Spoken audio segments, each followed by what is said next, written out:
इस वक्त जो है कौमी सलामती कमेटी का इजलास जो है वो भी शुरू हो गया। वज़ीर आज़म शहबाज शरीफ की ज़ेर सदारत कौमी सलामती का ये अहम इजलास जो है कमेटी का इजलास वो अब शुरू हो चुका है।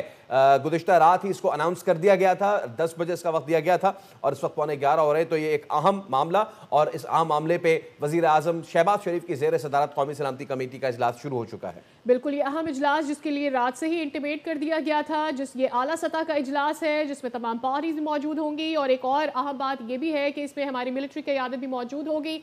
वज़ीर आज़म को और तमाम कैबिनेट को जो है इस हवाले से आगाह भी किया जाएगा। उमर हयात खान हमारे नुमाइंदे हमें इस पर डिटेल्स देंगे। उमर हयात, ओवर टू यू, क्या डिटेल्स आ रही है इस अहम इजलास के हवाले से?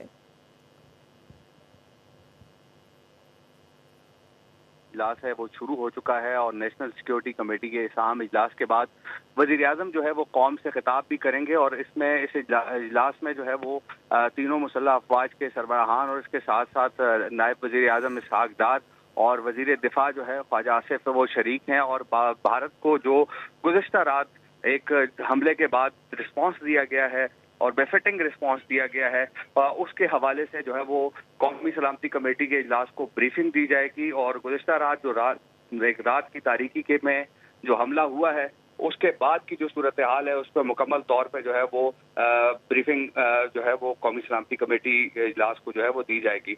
और मासूम शहरियों को निशाना बनाया गया भारतीय मिसाइल से और ख़ास तौर पर अगर देखा जाए तो इस हवाले से अब बाकायदा तौर पे जो रिस्पांस था पाकिस्तान का और पाकिस्तान की मुसल्लह अफवाज का, पाक फ़िज़ाइया का, वो यकीनी तौर पर अब उस हवाले से जो है वो ख़ास तौर पर इंडिया को जवाब मिल चुका है। और बाकायदा तौर पर अब जो एक चीखें हैं हमें भारत की वो सुनाई दे रही हैं और आप भी अपनी टीवी स्क्रीन पे राफेल जो तैयारा है उसका मलबा दिखा रहे हैं।